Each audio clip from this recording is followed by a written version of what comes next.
So today we're going to do an Old Testament survey looking at the historical books of the Bible. आज फेरि पनि हामी पुरानो करारको ऐतिहासिक पुस्तकहरूलाई चाहिँ हामी छोटकरीमा सर्वेक्षण गर्न गइराखेका छौँ।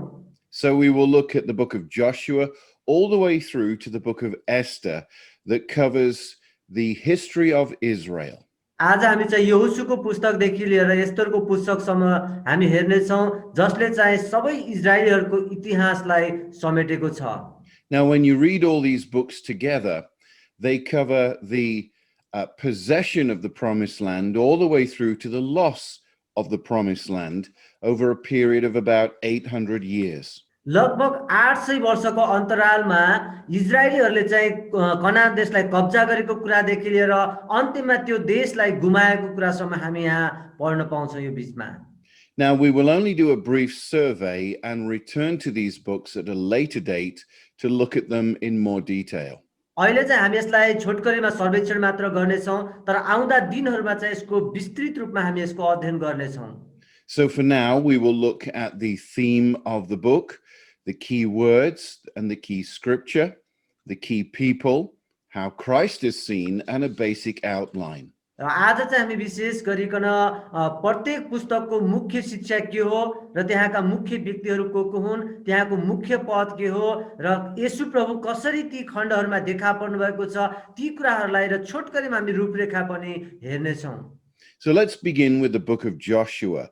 Joshua actually wrote that book, and the theme is the success of battle.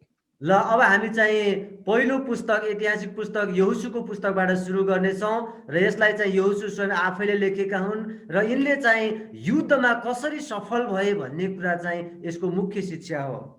Now, it's a wonderful story because it shows God's faithfulness to his own promises that he'd made to Abraham. किनभने यो एकदमै चाखलाग्दो प्रकारको शिक्षा यसभित्र छ किनभने जो प्रतिज्ञा परमेश्वरले अब्राहमसँग गर्नुभएको थियो त्यो यहोशू मार्फत चाहिँ कनान देशलाई कब्जा गरेको कुरा हामी यहाँ भेट्टाउन सक्छौँ। It shows how God intervened on behalf of the people to do for them what they couldn't do for themselves. किनभने जे कुरा मानिसहरूले आफ्नो लागि आफै गर्न सक्दैन थिए त्यो कुरा गर्नको लागि परमेश्वरले कसरी हस्तक्षेप गर्नुभएको छ भन्ने कुरा हामी यो पुस्तकभित्र भेट्टाउँछौँ। So the key words are possession, conquest, and victory. हामी यो पुस्तकमा चाहिँ मुख्य शब्दहरू चाहिँ त्यहाँ चाहिँ सम्पत्तिलाई कब्जा गरेको कुरा, त्यसलाई जितेको कुरा र त्यसमाथि विजय भएको कुरालाई हामी देख्न सक्छौँ। And there are two key scriptures that tell us this.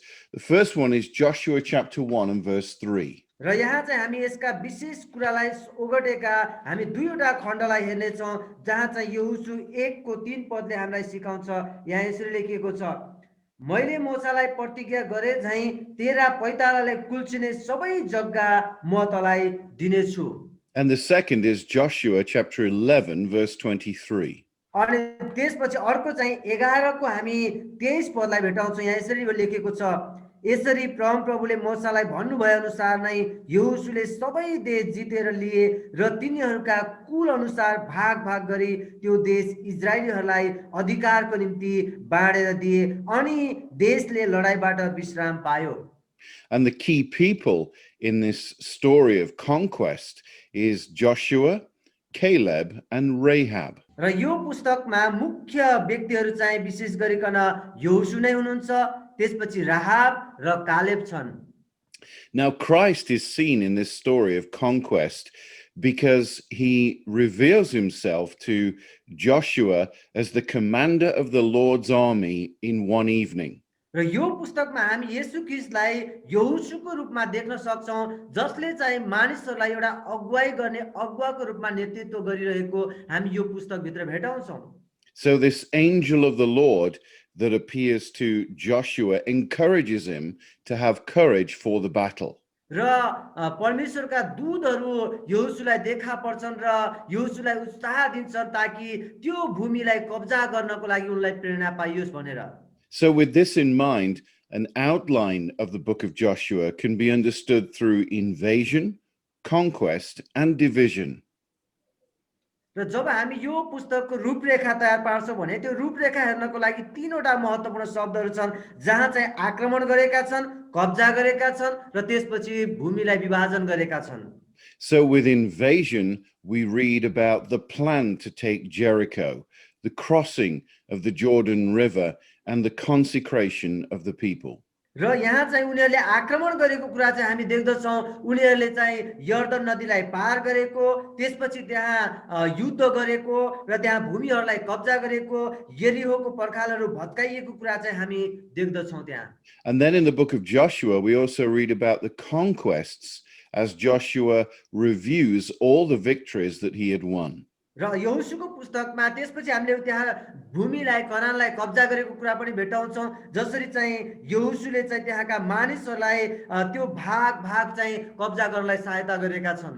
And finally, the book of Joshua shows how the promised land, or the land of Canaan, is divided amongst the Israelites. र त्यसपछि अन्तमा हामी देख्छौँ कि कनान देशलाई जब उनीहरूले कब्जा गरिसक्छन् त्यसपछि उनीहरूले उनीहरूको पुस्ता पुस्ता अनुसार चाहिँ उनीहरूले चाहिँ विभाजन गरेको हामी देख्छौँ, वंश वंश अनुसार। So that concludes a very brief survey of the book of Joshua. We will return to it at another time to look at it in more detail. यस प्रकारले हामी एकदमै छोटकरीमा यहोशूको पुस्तकलाई सारांशमा सर्वेक्षण गरेका छौँ, तर आगामी दिनमा हामी यसको बारेमा एकदमै विस्तृत प्रकारले अध्ययन गर्ने नै छौँ। That moves nicely into the book of Judges. Now, we're not too sure who wrote the book of Judges, but the evidence points to Samuel the prophet.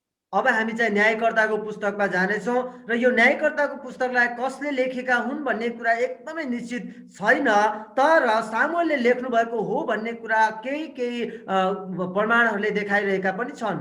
So the book of Judges is where Joshua dies, and we enter a new period of time that covers the gap between Joshua and King Saul.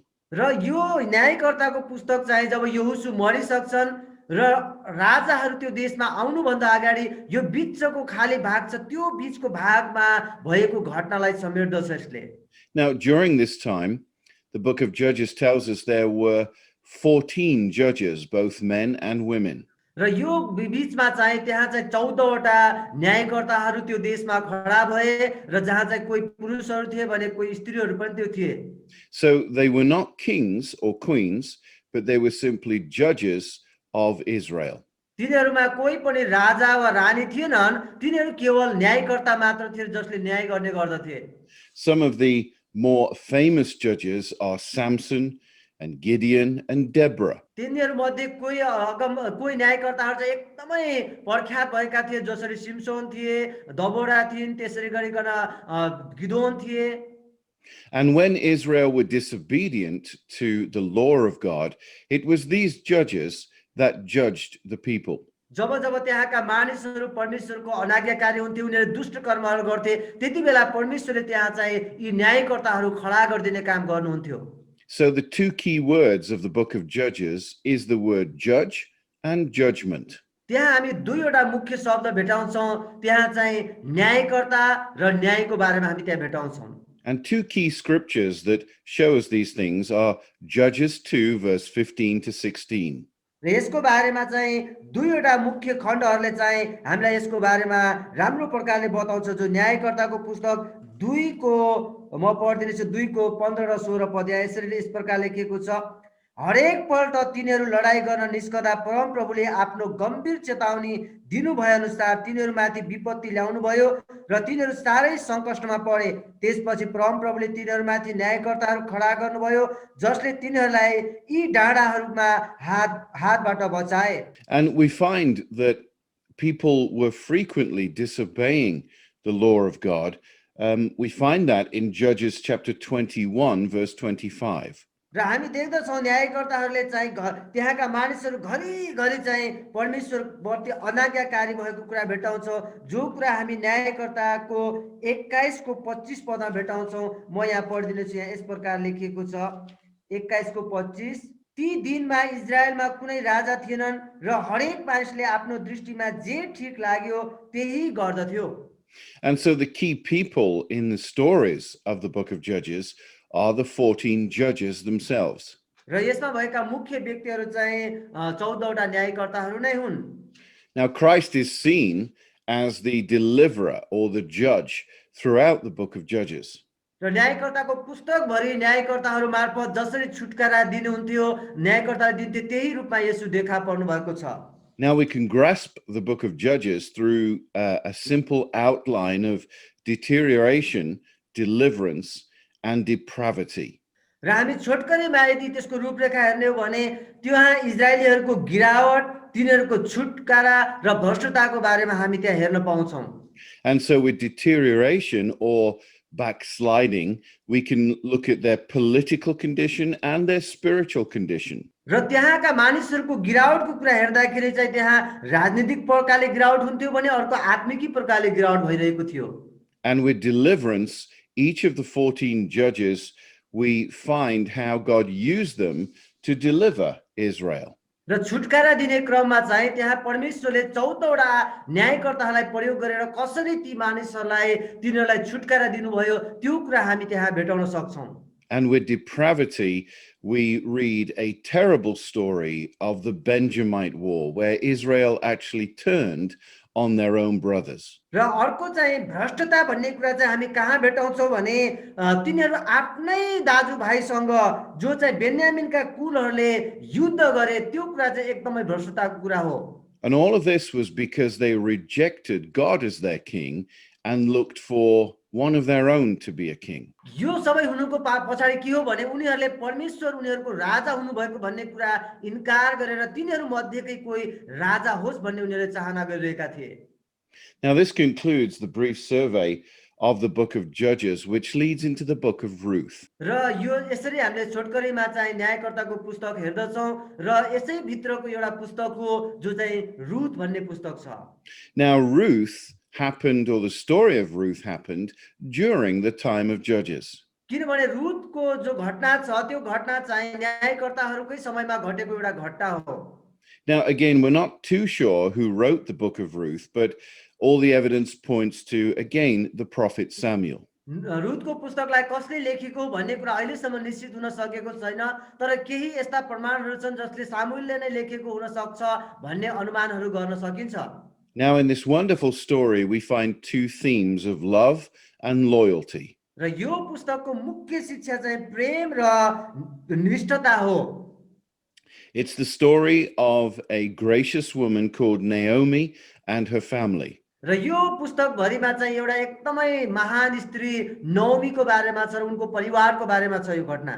They lived in Israel and they moved to Moab because of a famine. तिनीहरू चाहिँ पहिला इजरायलमा बस्थे र त्यसपछि उनीहरू त्यहाँ जब भुकमरी आयो अनि तिनीहरू चाहिँ मोआब देशमा बसाइसरेका थिए। And Naomi's two sons died. नोमीका दुई छोरा थिए तिनीहरू त्यहाँ मरिहाले। But the daughter-in-laws of Naomi were left, and one of them was called Ruth. र दुईवटा उसको बुहारीहरू थिए नोमीका, दुई मध्ये एउटाको नाम चाहिँ रुथ हो।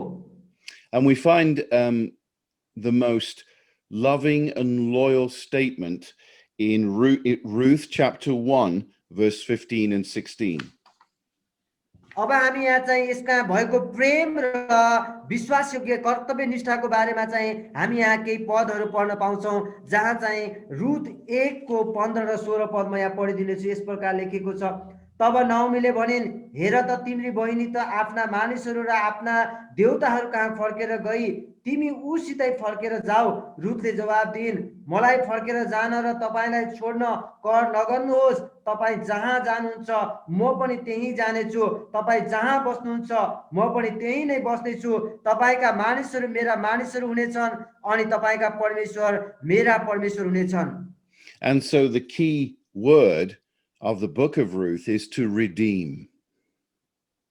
र यो रुथको पुस्तकको मुख्य शिक्षा चाहिँ छुटकारा नै हो। Because we find that in the condition that Naomi and her daughter-in-law Ruth were in, that God redeemed them very graciously. किनभने नओमी र रुथ जो परिस्थितिबाट गइरहेका थिए त्यहाँ परमेश्वरले अचम्म प्रकारले उनीहरूलाई छुटकारा दिनुभएको छ। Now this is very important because it reveals Christ the Redeemer.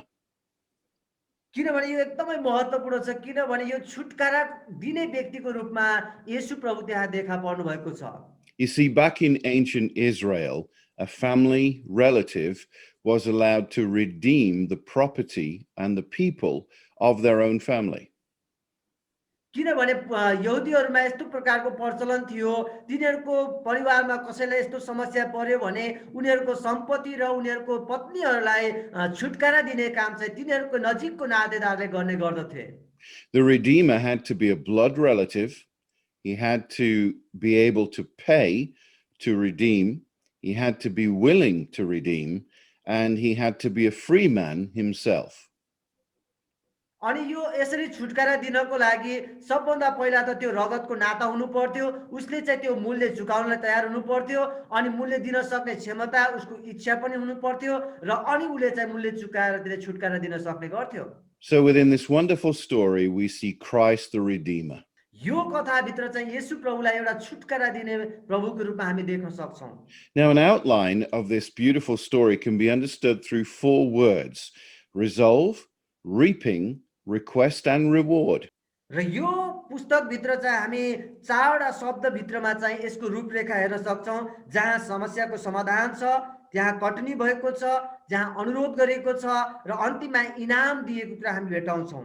So we find the resolve of Ruth in being loving and loyal to Naomi. र यहाँ चाहिँ हामी चाहिँ समाधानको रूपमा के देख्दछौं भने रुथले चाहिँ नओमीलाई प्रेम गरेको कुरा, उनीप्रति कर्तव्यनिष्ठ भएको कुरा हामी देख्दछौं।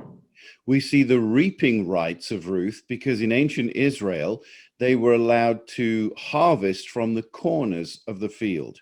अनि यहाँ चाहिँ जो उनीहरूले बाली बटुल्ने कुरा छ, तिनीहरूले चाहिँ पुरानो समय यस्तो थियो चलन कि सिला बाला बटुल्ने प्रचलन थियो र रुथले चाहिँ सिला बाला बटुलेको कुरा हामी त्यहाँ भेटाउँछौं। We also see the request of Ruth seeking the wisdom of her mother-in-law. अनि हामी चाहिँ देख्दछौं यहाँ रुथले चाहिँ आफ्नो सासूलाई नओमीलाई चाहिँ अनुरोध गरेकी छिन् र उनीसँग ज्ञान र बुद्धिका कुराहरू उनबाट सिकेकी छिन्। We also see the reward of Ruth because she married Boaz. They had children, and those children were in the line of Jesus. र त्यसपछि हामी देख्छौं कि रुथले चाहिँ इनाम पाएकी छिन्, उनको विवाह बोजसँग हुन्छ र त्यसपछि उनको सन्तान चाहिँ पछि गएर देख्छौं कि हामी येशू ख्रीष्टका पुस्ता हुन पुग्छन्। And so if we go to Matthew chapter 1, we find in the genealogy of Christ, there is the son of Ruth. र यदि हामीले मत्ती 1 अध्यायलाई हेर्ने हो भने त्यहाँ येशूको वंशावली भित्र चाहिँ रुथ पनि परेकी छिन्। Now this concludes the brief survey of the book of Ruth. यस प्रकारले हामी एकदमै छोटकरीमा रुथको पुस्तकलाई हामी सारांशमा हेरेका छौं। So let's move on to the first book of Samuel that was probably written by Samuel himself. र अब हामी चाहिँ पहिलो सामुएलको पुस्तकतिर जानेछौं। यसलाई सम्भवतः सामुएल अगमवक्ताले नै लेखेका हुन्। Now we must remember that the story of Ruth happened in the time of Judges. Now the book of Samuel picks it up from the time where the Judges finished. र हामी अघि भर्खरै हेरेको रुथको पुस्तक चाहिँ न्यायकर्ताको समयभित्र घटेको एउटा घटना हो भने तर सामुएलले जो कुरा अब लेखिरहेका छन् त्यो न्यायकर्ताको समय पछिको कुरा हो भयो।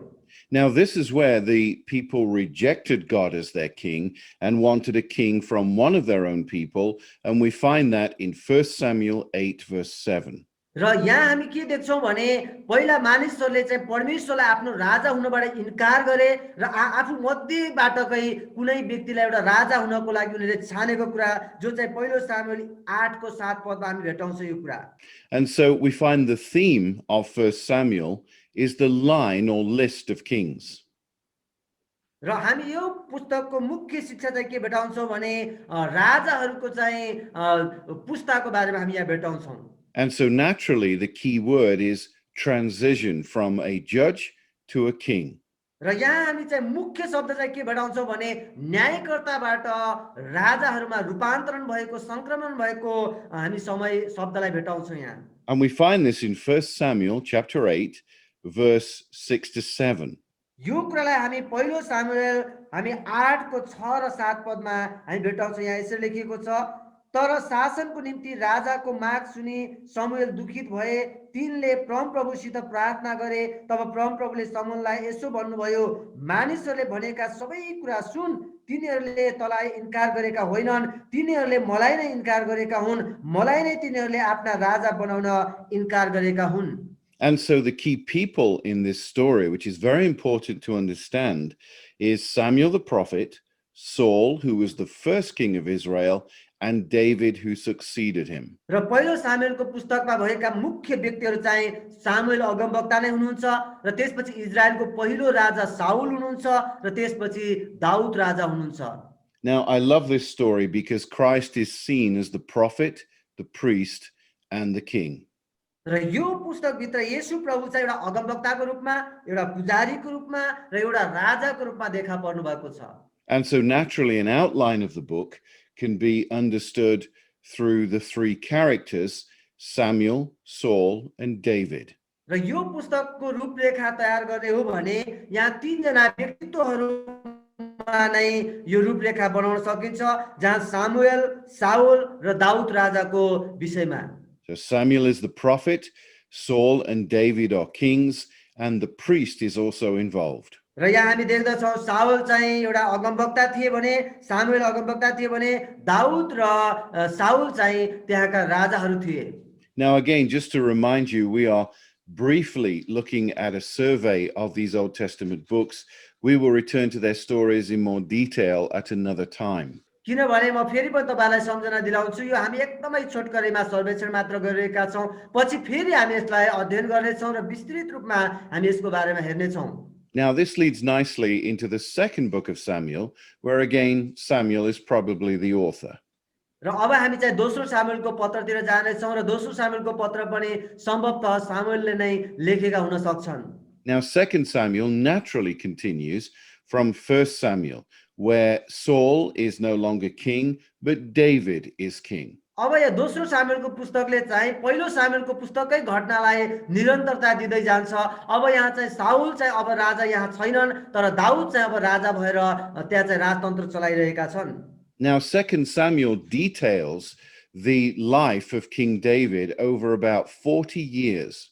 किनभने दोस्रो सामुएलको पुस्तकले दाउद राजाको झण्डै 40 वर्षको जीवनको बारेमा विस्तृत रूपले चाहिँ त्यहाँ वर्णन गरेको हामी भेटाउँछौं। Now, the stories in the Old Testament are very explicit. They don't hide anything.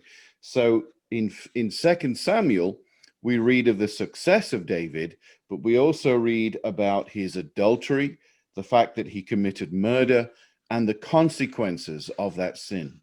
किनभने बाइबल धर्मशास्त्र एउटा यस्तो पुस्तक हो जहाँ चाहिँ कुनै कुराहरू पनि लुकाइएका छैनन्। किनभने हामी दोस्रो सामुएलमा देख्दछौँ त्यहाँ चाहिँ दाउद राजाले गरेको सफलता मात्र छैन, उनले गरेका व्यभिचार छ, उनले गरेको हत्या छ र उनको जीवनमा भएको गलत प्रकारको परिणामको कुरा पनि हामी त्यहाँ देख्दछौँ। And so the theme of 2 Samuel is how sin turns triumphs into trouble. र यो दोस्रो सामुएलको पुस्तकको मुख्य शिक्षा चाहिँ के हो भने पाप कसरी चाहिँ समस्यामा परिणत भयो भन्ने कुरा त्यहाँ देखाइएको छ। So what King Saul established, King David expanded, but because of his sin, there were consequences. र हामी देख्दछौँ साउलले राजा भएर सुरु गरे, दाउद पछि राजा भएर त्यसलाई बढाए, तर उनको पापले फेरि कसरी चाहिँ त्यहाँ गलत परिणाम ल्यायो भन्ने कुरा हामी त्यहाँ देख्छौँ। Now we see this in a key scripture in 2 Samuel chapter 12, verse 12 to 14. यो कुरा चाहिँ हामी दोस्रो सामुएल हामी चाहिँ 7 को 12 देखि 16 मा हामी यो कुरा भेटाउँछौँ। दोस्रो सामुएल 12 को 12 देखि 24 सम्म पढ्दिनेछु। यस प्रकार लेखिएको छ, तैँले जे गरिस् त्यो गुप्तमा गरिस्, तर म यो चाहिँ सारा इजरायलले देख्ने गरी दिनको उज्यालोमा गर्नेछु। तब दाउदले नातानलाई भने, मैले परमप्रभुको विरुद्धमा पाप गरे। नातानले तिनलाई जवाब दिए, परमप्रभुले तपाईको पाप लगिदिनु भएको छ, तपाई मर्नुहुने छैन, तर यस कामद्वारा तपाईले परमप्रभुका शत्रुहरूलाई भयंकर घृणाको मौका दिनुभयो, यसैले तपाईबाट जन्मेको छोरा चाहिँ मर्नेछ। And so the key people in 2 Samuel are Samuel the prophet, David the king, and Bathsheba, who he committed adultery with. र यहाँ भएका मुख्य व्यक्तिहरू चाहिँ दाउद राजा आफै हुन्, बेत्सेबा जससँग दाउदले व्यभिचार गरे, नाथान हुन्, अब्सालोम, यी व्यक्तिहरू चाहिँ मुख्य व्यक्तिहरू हुन् यहाँका। Now, even so, Christ can be seen in 2 Samuel as the establishing of David's throne, and the promise of God was that throne would never end and that Christ would come from that throne. र हामी येशू प्रभुलाई चाहिँ यहाँ यस प्रकारले देख्न सक्छौँ दाउद राजाले गरेको त्यो राज्य गति पतन भए तापनि त्यसलाई पुनर्स्थापित गर्नको लागि परमेश्वरले गर्नुभएको प्रतिज्ञालाई निरन्तरता दिनको लागि फेरि पनि त्यो राज्यलाई बलियो बनाएको कुरा हामी यहाँ भेटाउँछौँ। So, an outline of 2 Samuel regarding the life of David can be understood through three words: the triumphs, the transgressions, and the troubles of King David. र हामी यो दोस्रो सामुएलको पुस्तकको रूपरेखालाई दाउदको जीवनीसँग तुलना गर्दै हामी देख्न सक्छौँ। पहिलो कुरा विजय, त्यसपछि अपराध अनि दाउदको जीवनमा आएका समस्याहरूको बारेमा हामी हेर्न सक्छौँ। So the triumphs of David are listed from all of his conquests and victories and successes. किनभने दाउदले गरेको विजयको कुरा गर्ने हो भने उनले चाहिँ जमिनहरू कब्जा गरेका ठाउँ ठाउँमा उनले चाहिँ राज्यलाई बढाएको फैलाएको कुरा चाहिँ हामी देख्न सक्छौँ। And then the transgressions of David are obviously his adultery and the murder that he caused because of that. र तर दाउदले गरेको अपराधको बारेमा हेर्ने हो भने उनले गरेको व्यभिचार र उनले चाहिँ मारेको हत्या गरेको कुरा चाहिँ हामी भेटाउँछौँ त्यहाँ। And then of course the troubles of David both in the kingdom politically but also at home with his family. र दाउदको जीवनमा आएका समस्याहरूलाई हामी यस प्रकारले देख्न सक्छौँ। उनको घर भित्रैबाट उनको जीवनमा समस्या आयो भने अनि राजनीतिक प्रकारले उनको देशमा पनि समस्याको कुरा हामी भेटाउँछौँ। We then move to 1 Kings that follows 2 Samuel, and the author is probably the prophet Jeremiah. अब हामी चाहिँ पहिलो राजाको पुस्तकतिर लाग्नेछौँ। यो पहिलो राजाको पुस्तक सम्भवतः यर्मियाले लेखेका हुन सक्छन् भन्ने कुरा चाहिँ छ। Now 1 Kings has a theme of disobedience will always lead to destruction. र यो पहिलो राजाको चाहिँ मुख्य शिक्षा चाहिँ यही हो कि अनाज्ञाकारिताले कसरी चाहिँ देशमा चाहिँ पतन ल्याउँछ भन्ने कुरा चाहिँ यसले बताउँछ। Now, whereas 1 Samuel records the life of King Saul and 2 Samuel records the life of King David, 1 Kings begins a long list of kings that followed them. हामीले अघि भर्खरै हेर्यौं जो पहिलो सामुएलले चाहिँ साउल राजाको बारेमा बताउँछ, दोस्रो सामुएलले चाहिँ दाउद राजाको बारेमा वर्णन गर्छ भने यो पहिलो राजाले चाहिँ उनीहरूको बारेमा भएको सबै कुराहरूको एकदमै विस्तृत प्रकारले जनगणना भएको उनीहरूको सूची देखाएको छ। Now throughout the book of 1 Kings, the law of God is measured against the king's reign. Were they obedient or were they disobedient? र यो पहिलो राजाको पुस्तकमा चाहिँ यही कुरा देखाउँछ उनीहरूको जीवनकालमा उनीहरू चाहिँ परमेश्वरप्रति आज्ञाकारी रहे या उनीहरू परमेश्वरप्रति अनाज्ञाकारी रहे, यही कुराको वर्णन उसले गर्छ। And so the key word is kingdom. र यसको मुख्य शब्द चाहिँ राज्य नै हो। And the key people in this wonderful book of 1 Kings are Solomon, the son of David, and his family, plus the two prophets of Elijah and Elisha. यहाँ यो पुस्तकमा पहिलो राजाको पुस्तक भएका मुख्य व्यक्तिहरू चाहिँ सोलोमन राजा हुन् जो दाउदका पुत्र हुन् र त्यसै गरिकन दुईटा अगमवक्ताहरू छन्, एलिया र एलिसा। यो दुई अगमवक्ताको बारे पनि हेर्न सक्छौं। A key scripture in 1 Kings is 1 Kings 11:11. र यो पुस्तकको मुख्य पद चाहिँ पहिलो राजा 11 को 11 पद नै हो। म यहाँ पढिदिनेछु। यस प्रकार लेखेको छ, यसकारण प्रभुले सोलोमनलाई भन्नुभयो, तेरो मन यस्तै भएको हुनाले र मेरो करार र मेरा विधिहरू जो मैले तँलाई आज्ञा गरेको थिएँ ती पालन नगरेको कारण म निश्चय नै यो राज्य तँबाट खोसेर तल्लो दर्जाको एकजनालाई दिनेछु। So even though Solomon was one of the greatest kings of all the earth, he still disobeyed God and it led to his destruction. यद्यपि सोलोमन राजा चाहिँ त्यति बेलाको सारा संसार प्रख्यात र असल राजाको रूपमा चिनेका थिए, तर पनि उनी चाहिँ पछि गएर परमेश्वरप्रति अनाज्ञाकारी भए र उनले चाहिँ पतन ल्याएको कुरा हामी भेटाउँछौं।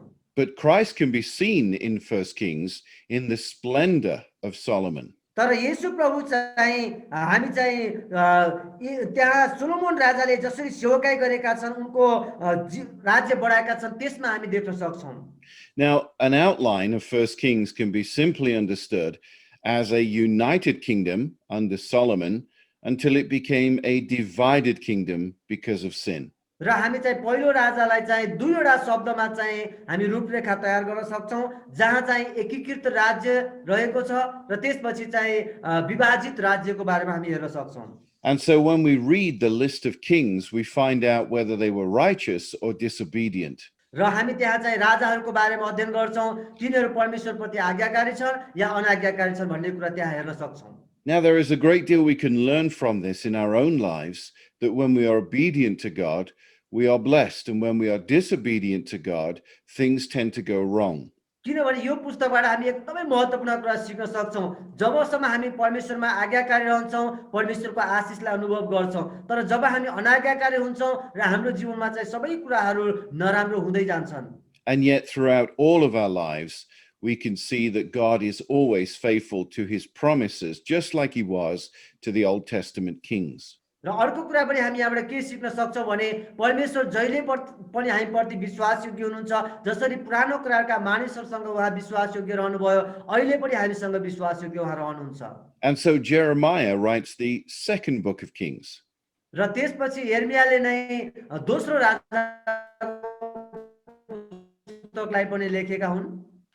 Whereas First Kings dealt with the kings, Second Kings deals with the life of the two prophets, Elijah and Elisha.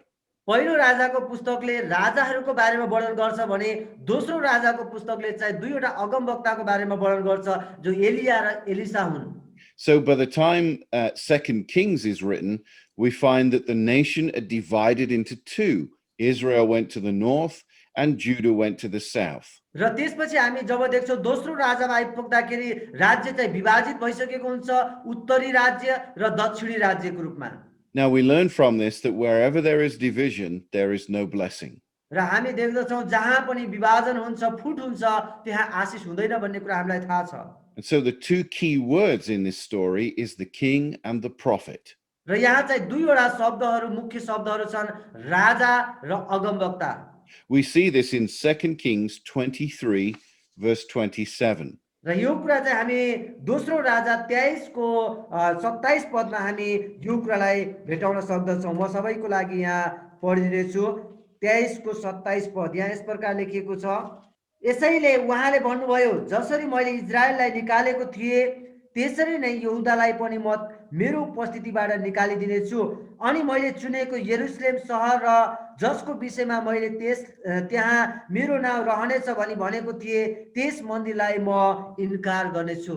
And so Christ can be seen in 2 Kings through the life of Elijah, who was a type of Christ. And remember that he appeared on the mountain of transfiguration with Christ and Moses. र हामी यो पुस्तकभित्र चाहिँ मुख्य व्यक्तिको रूपमा एलियालाई नै भेटाउँछौँ। एलिया किनभने हामीलाई थाहा छ एकपटक येशू ख्रीष्टको दर्शनमा चाहिँ एलिया पनि देखा परेका थिए। And so the two key characters or people in this story are the two prophets, Elijah and Elisha.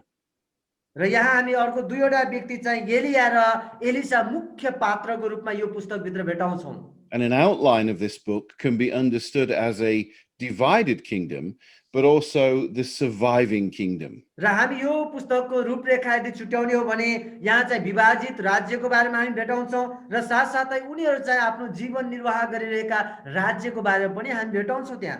And so Jeremiah writes in detail about all the kings that led to the division of Israel in the north and Judah in the south. र त्यसपछि हामी देख्दछौँ यहाँ यिर्मयाले चाहिँ उत्तरी राज्यका राजाहरूले गरेका काम क्रियाकलापको वर्णन र दक्षिणी यहुदामा भएका राजाहरूले गरेका काम क्रियाकलापहरूलाई वर्णन गरेको कुरा हामी त्यहाँ भेटाउँछौँ।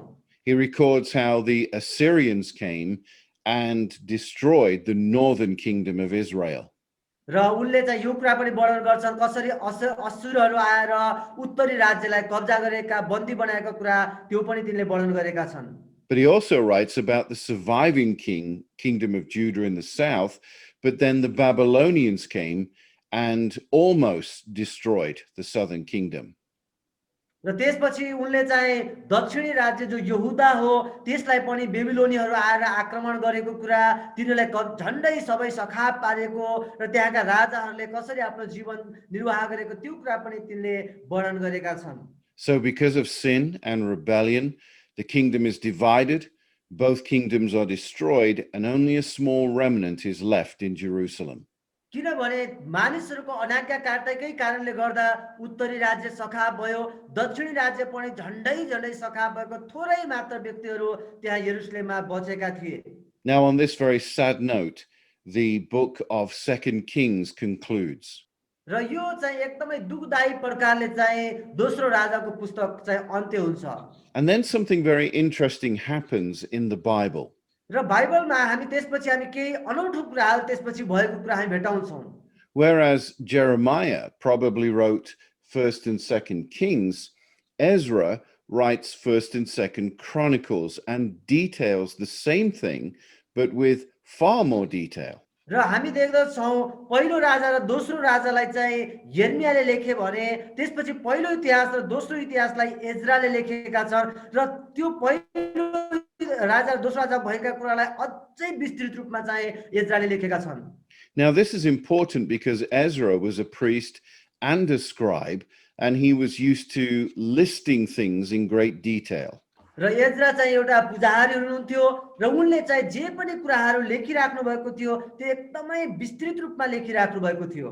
And so the story that First and Second Kings tells, First and Second Chronicles tells in far more detail and depth. र जो कुरा पहिलो र दोस्रो राजाले लेखेका छन् त्यही कुरा पहिलो र दोस्रो इतिहासमा एकदमै विस्तृत रूपमा लेखेको कुरा हामी भेटाउँछौँ।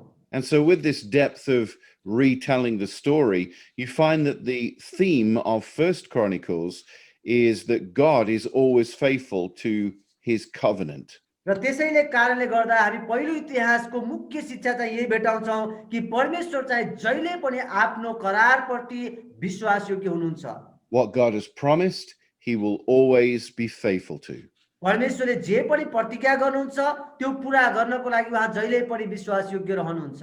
And so the key word for First Chronicles is the word covenant. र यो पुस्तकको मुख्य शब्द चाहिँ यही हो कि परमेश्वरको करार नै हो। And we see this faithfulness of God in a key verse in First Chronicles 29, verse 11 to 12. र यो कुरा चाहिँ हामी पहिलो इतिहास 29 को 11 र 12 पदमा हामी यो कुरालाई भेटाउँछौँ। म तपाईहरुको बीचमा यहाँ पढिदिनेछु। इतिहास 29 को 11 र 12 पद। पहिलो इतिहास 29 को 11 र 12 पद। यहाँ यसो लेखेको छ, हे मेरा छोरा हो, अब व्यवस्था नगर, किनभने परमप्रभुले उहाँको सामु खडा भएर उहाँको सेवा गर्न र उहाँको सामु काम गर्न र धूप बाल्न तिमीहरूलाई चुन्नु भएको छ। तब ती लेवीहरूले काम गर्न सुरु गरे। कहातीहरूका आसामका छोरा र अजरियाका छोरा लगायतका उनीहरूले काम गर्न सुरु गरे। And so the key people in First Chronicles are Nathan the prophet, Bathsheba, who committed adultery with King David, and Uriah, who David had murdered. So we revisit the story in more detail. र हामी चाहिँ अब यो पहिलो इतिहासको पुस्तकमा चाहिँ मुख्य व्यक्तिहरू चाहिँ नातानलाई भेटाउँछौँ जो दाउदका साथी थिए, बेत्सेबालाई भेटाउँछौँ जससँग दाउदले व्यभिचार गरे, र उरियालाई भेटाउँछौँ जो चाहिँ बेत्सेबाको पति थिए र दाउदले हत्या गरेका थिए उनको। But again, Christ is seen through the promises that he had made to King David. र येशू प्रभु चाहिँ परमेश्वरले दाउदसँग गर्नुभएको प्रतिज्ञामा हामी देखा परेको देख्दछौँ। Now we see this in the outline of First Chronicles in three ways. We see it in the genealogies or the families. We see it in the rise of David, the reign of David, and the ascension of Solomon and the death of David. I'm sorry, there are four ways we can understand that. र यहाँ चाहिँ हामी यो पहिलो इतिहासको पुस्तकको रूपरेखालाई चाहिँ चारवटा शब्दभित्र चाहिँ हामी देख्न सक्छौँ, जहाँ चाहिँ वंशको बारेमा, राजकीय वंशको बारेमा छ, र त्यसपछि दाउद राजाको उदयको बारेमा छ, दाउद राजाले शासन गरेको बारेमा छ, र त्यसपछि सोलोमन राजाको उदयको बारेमा त्यहाँ लेखिएको र दाउदको मृत्युसम्म लेखिएको कुरा हामी भेटाउँछौँ त्यहाँ। So in the genealogies or the family, we also read that Ezra detailed the ancestors all the way from Adam all the way through to David himself. र जब वंशको कुरा लेख्दै गर्दाखेरि यहाँ एज्राले चाहिँ आदमदेखि लिएर दाउदसम्मको वंशको बारेमा एकदमै विस्तृत प्रकारले लेखेको कुरा हामी भेटाउँछौँ। We also find the rise of David to the throne in the most extraordinary ways, where God makes a way where there is no other way. र यहाँ चाहिँ त्यसपछि हामी देख्छौँ कि दाउद राजाको उदयको बारेमा जहाँ कुनै पनि उपाय छैन, बाटो छैन, त्यहाँ परमेश्वरले बाटो खोल्नुहुन्छ र उहाँले उठाउनुहुन्छ भन्ने कुरा हामी यहाँ भेटाउँछौँ। And so Ezra also lists the reign of David as the king and all the details of his life. त्यसपछि हामी देख्दछौँ कि दाउद राजाले कसरी शासन गर्नुभयो, उहाँको शासनकाल कस्तो भयो भनेर एकदमै एज्राले विस्तृत रूपले वर्णन गरेको कुरा हामी भेटाउँछौँ त्यहाँ। But the story of First Chronicles ends rather sad, but also quite rejoicing, because as David dies, which is very sad, his son Solomon comes to the throne. This is how we grasp the book of First Chronicles. र यो पहिलो इतिहासको पुस्तक चाहिँ अन्त्यमा गएर अलिकति दुःखदायी जस्तो छ। दाउद राजाको मृत्युको बारेमा यसले वर्णन गर्छ, तर यसको साथसाथ एकदमै चाखलाग्दो कुरा के छन्, उनको छोरा सोलोमनको चाहिँ उदय भएको कुरा चाहिँ हामी त्यहाँ भेटाउँछौँ। यस प्रकारले पहिलो इतिहास अन्त्य हुन्छ। So as this naturally concludes the survey of First Chronicles, Ezra naturally takes us into Second Chronicles, where he now focuses on the southern kingdom of Judah. अब यस प्रकारले हामीले चाहिँ पहिलो इतिहासको पुस्तकलाई सारांशमा सर्वेक्षण गर्यौं। अब यहाँ चाहिँ एज्राले चाहिँ त्यही कुरा निरन्तरता दिँदै दोस्रो इतिहासमा लेख्छन् र अब दक्षिणी राज्य यहुदाको बारेमा अब यहाँ चाहिँ एज्राले वर्णन गरेका छन्। And so the key phrase in Second Chronicles is the house of God. And we see this in Second Chronicles 7:14. र अब हामी त्यसपछि यहाँको मुख्य शब्द चाहिँ के भेटाउँछौँ भने परम प्रभुको घर, जुन कुरा चाहिँ दोस्रो इतिहास 7:14 मा लेखेको कुरा हामी भेटाउँछौँ यो कुरालाई। Can you read Second Chronicles 7:14? म अब चाहिँ दोस्रो इतिहास 7:14 पदलाई म पढिदिनेछु तपाईहरुको बीचमा। यहाँ यस प्रकारले लेखिएको छ, दोस्रो इतिहास 7:14। यदि मेरो आफ्नै नाउँ दिएको मेरो प्रजाले आफैलाई नम्र पाएर प्रार्थना गर्छ र मलाई खोजेर आफ्ना दुष्ट चालहरूबाट फर्कन्छ, तब म स्वर्गबाट तिनीहरूका प्रार्थना सुन्नेछु र तिनीहरूका पाप क्षमा गर्नेछु र तिनीहरूको देशलाई म स्वस्थ पार्नेछु। And so the key character in Second Chronicles, as David dies and Solomon comes to the throne, is Solomon himself and the kings that follow him. अब हामी यहाँ दोस्रो इतिहासमा चाहिँ मुख्य पात्रको रूपमा हामी सोलोमन राजालाई नै देख्दछौँ, किन दाउद मरिसकेका छन्। अब सोलोमन राजाको उदय भएको छ यहाँ।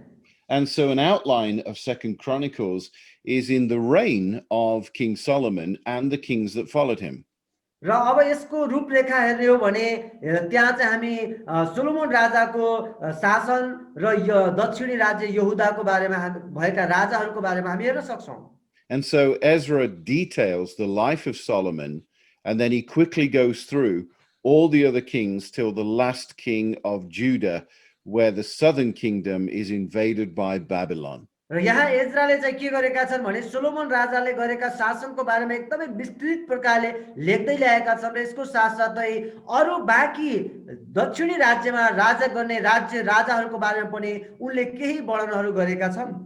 So when we read these Old Testament historical books of Israel, we find the ascension of the kings, how they were obedient and disobedient, how it affected the nation, and how it ruined the nation.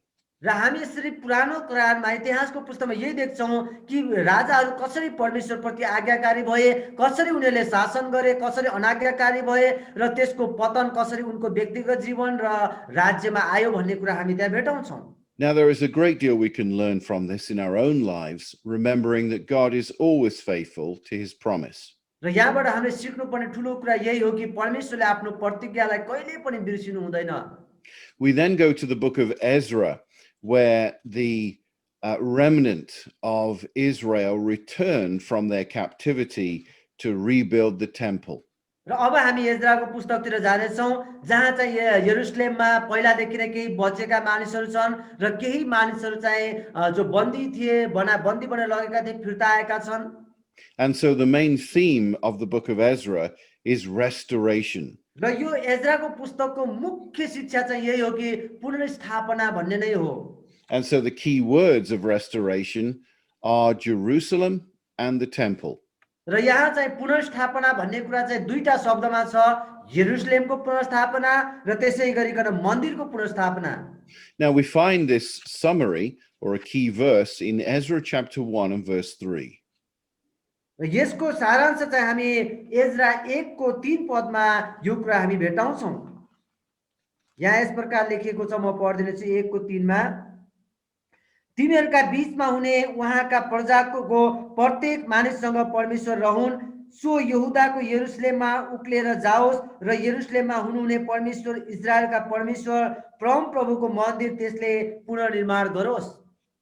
And so the key people in this story are Ezra himself and Jeshua and Zerubbabel. र यहाँ यो पुस्तकमा मुख्य पात्रहरू चाहिँ Ezra स्वयं छन् र यहोशू छन् र त्यसै गरिकन यरुबाबेल छन्। And when we read of these three characters, we find that Jeshua and Zerubbabel, they spoke the word of the Lord to encourage Ezra. र हामी यो जब अध्ययन गर्छौँ यो पुस्तकमा, यहाँ चाहिँ यहोशू र यरुबाबेलले चाहिँ उत्साहका शब्दहरू बोल्छन् र एजरालाई सहायता गर्छन्। And so we see that Christ is revealed in the continued promises that he'd made to King David many, many years before, now is being restored. र हामी यो पुस्तकभित्र येशूहरूलाई यस प्रकारले देख्छौँ कि परमेश्वरले दाउदसँग वर्षौं अगाडि जो प्रतिज्ञा गर्नुभएको थियो त्यो कुरा अझै पनि उहाँले पूरा गरिराख्नु भएको कुरा हामी यहाँ भेटाउँछौँ। And so an outline of this wonderful story can be understood in two words: the restoration of the temple and the reformation of the people. र यो पुस्तकको रूपरेखा चाहिँ दुईवटा शब्दमा भेटाउँछौँ, त्यहाँ चाहिँ मन्दिरको पुनर्स्थापना र त्यसै गरिकन मानिसहरूको सुधारको बारेमा हामी देख्न सक्छौँ। So the temple is restored, therefore the people are restored. Now that's very important for us to understand in our own lives, that when we gather as a church, we are renewed and restored as people. हामी यो पुस्तकमा देख्छौँ जसरी मण्डलीको पुनर्स्थापना भयो, मानिसहरूमा सुधार आयो, त्यसरी जसरी हामी यहाँ अहिले वर्तमान समय मण्डलीमा हामी भेला हुन्छौँ र हामी एक अर्कामा उत्साहित भएर हाम्रो सुधार भइराखेको हुन्छ। Now, as Ezra came back to restore Jerusalem and the temple, once the temple was restored, the work finished, and there was work to still be done in restoring the whole city. र त्यहाँ चाहिँ एजराले चाहिँ मानिस त्यहाँबाट फर्केर आए, मन्दिरको पुनर्निर्माण गरे, त्यहाँ चाहिँ अझै पनि त्यो पुरै शहरलाई पर्खाल बनाउन आवश्यक थियो, त्यहाँ बाँकी थियो। And so this naturally goes to the book of Nehemiah, who completed the work of Ezra. र त्यसपछि हामी देख्छौँ नेहेमियाको पत्रमा आउँछौँ, नेहेमिया जहाँ चाहिँ नेहेमियाले चाहिँ त्यो पर्खाल निर्माणको कामलाई पूरा गरेका छन्।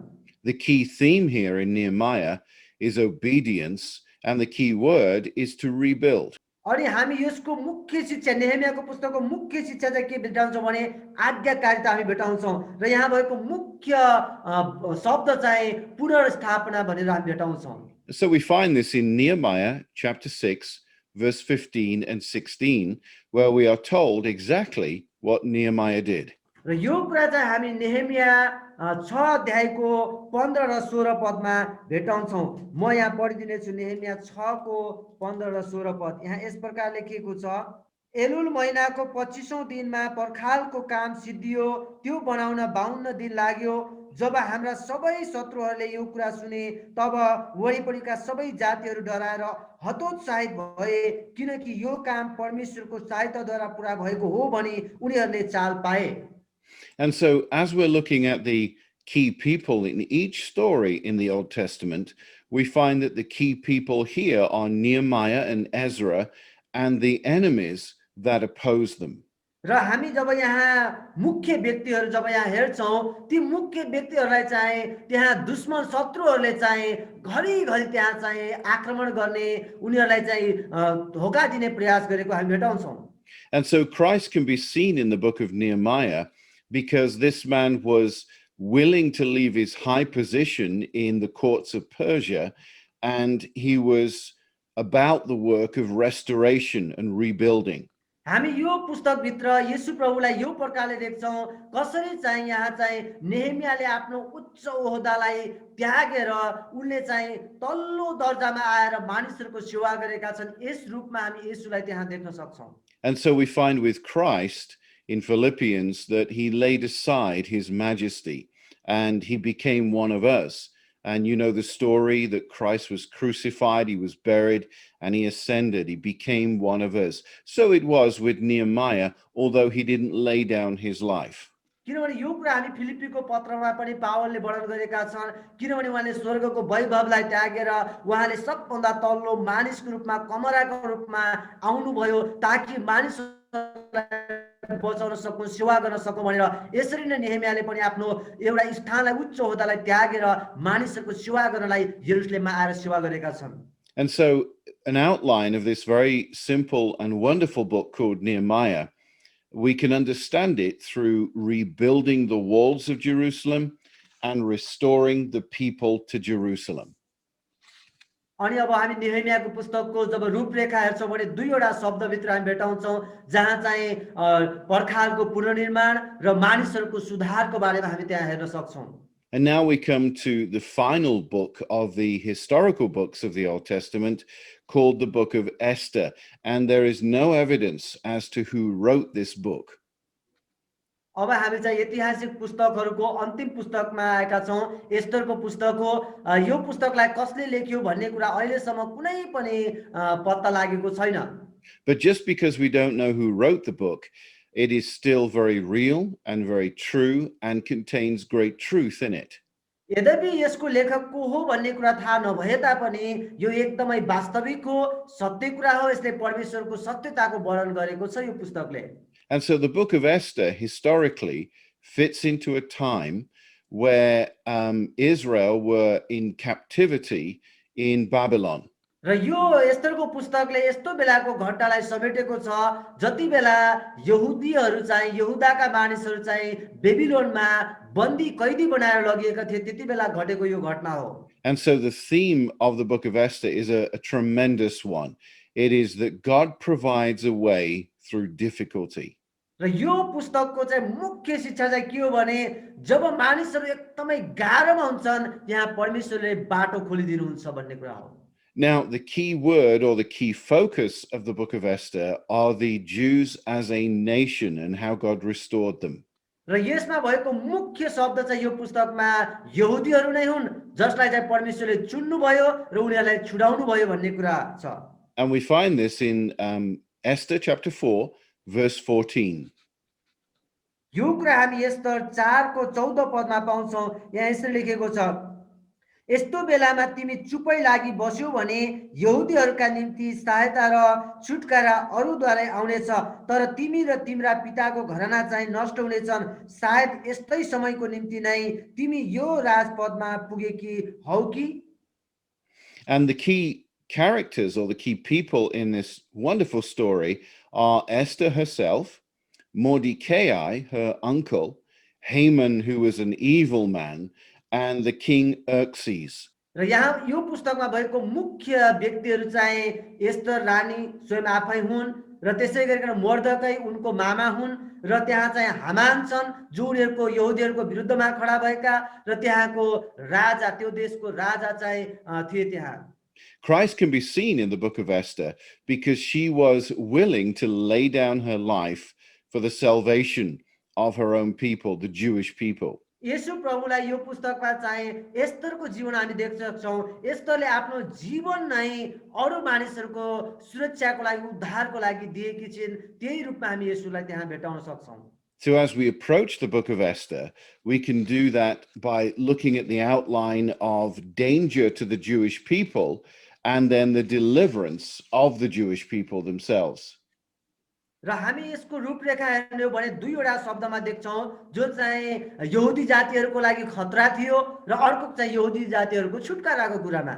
So it is a story of hatred towards the Jews and the love of Mordecai to Esther and how God wonderfully rescued and restored the Jewish people through those relationships. र यहाँ हामी के देख्छौँ भने यहुदीहरूलाई त्यहाँ घृणा गरेको कुरा छ दुःख दिने कुरा छ तर यहाँ चाहिँ मर्दकैले एस्तरलाई प्रेम गरेको कुरा र यो प्रेमले कसरी सहायता गरेर पछि सम्पूर्ण यहुदी जातिहरूलाई छुटकारा दिने काम भएको घटना हामी यो पुस्तकभित्र भेटाउँछौँ.